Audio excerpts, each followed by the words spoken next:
niyo po ako! Hindi may pasok ang bata sa korte. Hindi mo makuha ang anak ko!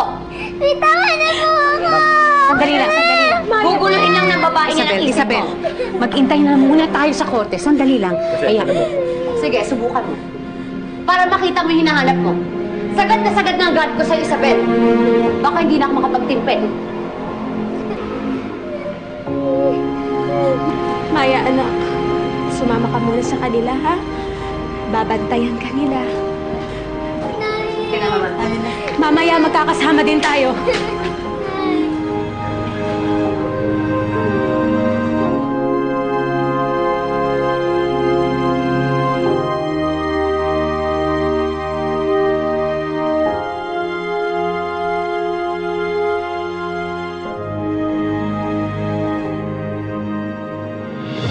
Your Honor, sinubukan po naming bawiin ang bata, pero itinago po nila. Later on, nalaman po namin, nalilipad sila papuntang Cebu. As a proof, ito po ang copy ng mga registered passengers ng 525. Buti na lang po, napigilan namin ang pag-alis nila. Pumunta kami sa bahay niyo. Sinabi niyo sa amin wala yung bata. Yung pala tinatago niyo.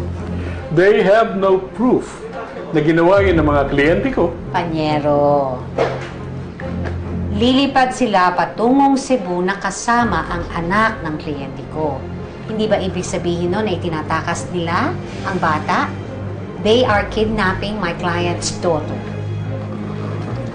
Her daughter? Pero anak ko po si Catherine.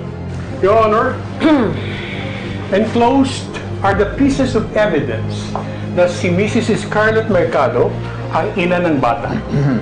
Nasa loob din ang authenticated birth certificate, ang flash drive na may copy ng CCTV footage ng itakas na Isabel ang bata, ang sworn statement ng doktor, and of course, ang kasunduan nila nang pumayag si Isabel na maging surrogate ni Javier at Scarlett Mercado.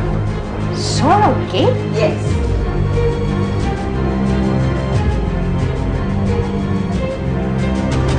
Surrogate ka pala? Kailan mo gusto sabihin sa akin yan?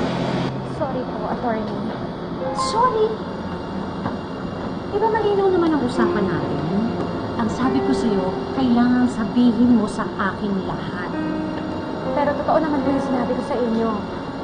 Ako po yung nagbuntis at ang anak kay Maya. Pero hindi ikaw ang pinagmulan ng bata. Isabel, napakalaking impormasyon to. Bakit hindi mo sinabi sa akin? I warned you, attorney. Diba, ang sabi ko sa'yo, kilalanin mong mabuti ang kliyente mo. Dahil bukod sa magnanakaw, sinungaling pa. Ano na yan ngayon, Isabel? Pati abogado mo galit na rin sa'yo. Ikaw naman kasi ang tigas ng ulo mo.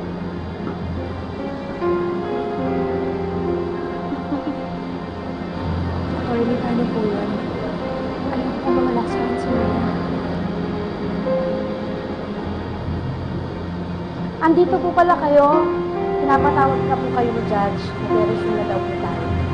O, tara na. Para makauwi na kami. Makauwi na kami ng anak ko. Tara na, dali.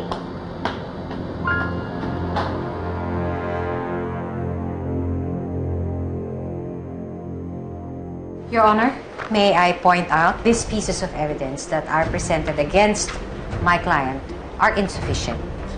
Panyera, how can you say na insufficient ang mga yan? Lahat notarized at recognized ng batas. Panyera, but these are upon birth. Nakita niyo bang lumaki ang bata? Paano niyo mapapatunayan na ang pinagbuntis ng kliyente ko ay punla na galing kay Javier at Scarlett Mercado? Paano kung ibang bata yung pinagbuntis niya nun? You see, Panyero, if your client insists on claiming ownership of the child, bahala na kayo. But unless you give me a rock-solid evidence, then my client, Isabel, will remain as the mother of the child.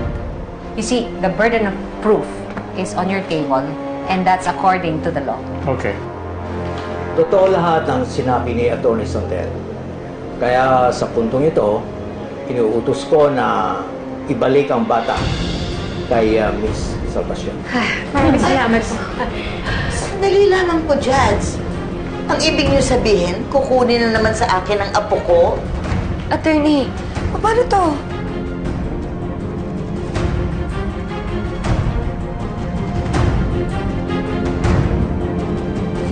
Napakalupit mo, Isabel. Ano ba kasalanan namin sa'yo? At ginaganito mo kami?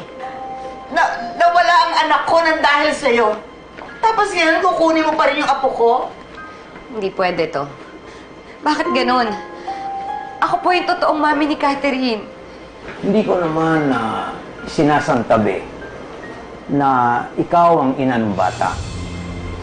Lalo na't may agreement pala kayo ni Miss Salvacion tungkol sa surrogacy. Upang lumabas ang totoo, inuutos ng hukumang ito na sumailalim ng DNA test si Mrs. Mercado at ang bata so that we can prove once and for all kung magkadugo nga sila o hindi ng bata. What? The court will find the result of this test as the most valid evidence.